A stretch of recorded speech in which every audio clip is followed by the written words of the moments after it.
বিষ্ণু ইসলাম বলেছেন, ঈদের নামাজে যখন তোমরা যাবে, নারীদেরকে, বাচ্চাদেরকে, ফ্যামিলির সবাইকে নিয়ে যাবে। 16 বছর 18 বছরের মেয়ে, যেই মেয়েগুলি বাইরে গেলে ফিতনার কারণ বেশি, সেগুলিকেও নিয়ে যেতে নির্দেশ দিয়েছেন। ফিতনা ফাসাদের আশঙ্কার কারণে মহিলাদের ঈদগাহে গিয়ে নামাজে শামিল হওয়াটা এটা মাকরুহে তাহরিমি। আল্লাহ রাসূলের সুন্নাতকে, আল্লাহ রাসূলের আদেশকে ফিতনা মানে, এ আবার কোন কথা? তো মহিলারা মসজিদে আসলে কি গুনাহগার হয়ে যায়, চরিত্রহীন হয়ে যাবে? যাদের বোরকা নেই তাদেরকে বাড়ির অন্য মহিলাদের কাছ থেকে জিলবাব বা বোরকা নিয়ে হলো ঈদের মাঠে যাওয়ার তাকিদ রাসূলুল্লাহ সাল্লাল্লাহু আলাইহি ওয়াসাল্লাম মহিলাদের দিয়েছে। আল্লাহ রসুল সাল্লাল্লাহু আলাইহি ওয়াসাল্লাম মহিলাদেরকে আদেশ জারি করে দিলেন।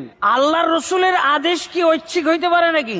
নবী সাল্লাল্লাহু আলাইহি ওয়াসাল্লাম কোন ঈদের সালাত নিজের সকল স্ত্রী, সকল মেয়েদের ছাড়া একটা ঈদের সালাত জীবনে উনি পড়েন নাই। মহিলারা মূল ঈদের যে জামাত হবে সেই জামাতে অংশগ্রহণ করবেন। আর নবী বলেছেন রজস্রাব হওয়া মহিলারাও সেখানে যাবে। ঈদের সালাতটার ব্যাপারে জমহুর উলামায়ে কেরাম বলেছেন এটা সুন্নাহ। যদি পুরুষদের জন্য সুন্নাহ হয় তাহলে মেয়েদের জন্য ওয়াজিব হবে কেন? ঈদের সালাত ফরজ, আর মহিলাদেরকে ঈদগাহে নিয়ে যেতেই হবে, এটা ওয়াজিব।